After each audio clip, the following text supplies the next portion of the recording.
വ്രതാനുഷ്ഠാന കാലമെത്തിയാൽ കൊച്ചിയിൽ താമസക്കാരായി എത്തിയ കാശ്മീരികൾ എല്ലാവരും ഒരു നേരം ഒത്തുചേരും. അത് ഇവിടെയാണ്.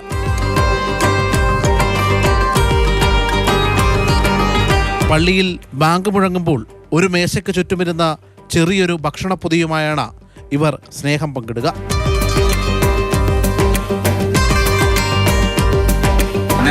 സെയിം അവിടെയാണ്. ഇത് നോമ്പ് ഇതില്ലേ ഈറ്റിംഗ് സാധനം അത് സെയിം കശ്മീരാണ്. Kashmir we have different food but ഇഫ്താരി സമി വി ഹാവ് സെയിം തിങ്സ്. കൂട്ടായ്മയായി രൂപപ്പെട്ടിട്ടില്ലെങ്കിലും നോമ്പ് കാലത്ത് ഇവരുടെ സ്നേഹം ഇങ്ങനെയാണത്രേ. കാശ്മീരിൽ നിന്നുള്ള കച്ചവടക്കാരാണ്. ഇപ്പോൾ ഒരുമാതിരി സീസൺ ഇങ്ങനെ നടക്കണോണ്ടിട്ട് ഈ കട പൂട്ടാനുള്ള താമസം കൊണ്ടിട്ട് ഇതൊരു കഫേ കൊണ്ടിട്ട് ഇവിടെ അവർ വന്ന് നോമ്പ് തുറക്കുക അങ്ങനെയാണ് പോകുന്നത്. വർഷങ്ങളായിട്ട് ഇങ്ങനെയാണ് ചെയ്യുന്നത്. അപ്പോൾ അവരിവിടെ വരും, അവർ സാധനം ഉണ്ടായിക്കൊണ്ടിരും. ചിലപ്പോൾ ഇവിടെയുള്ള സാധനങ്ങളുണ്ടാവും.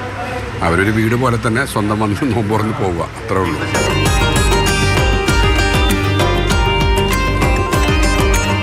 കാലങ്ങളായി കേരളത്തിലെത്തിയ ഇവർക്ക് ആപ്പിൾ താഴ്വരയിലെ റംസാൻ ദിനങ്ങൾ ഓർമ്മകളിൽ മാത്രമായി.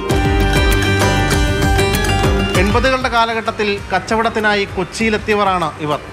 നോമ്പുകാലത്ത് ഒരുമിച്ചിരുന്നാണ് ഇവർ സ്നേഹം പങ്കുവയ്ക്കുന്നത്.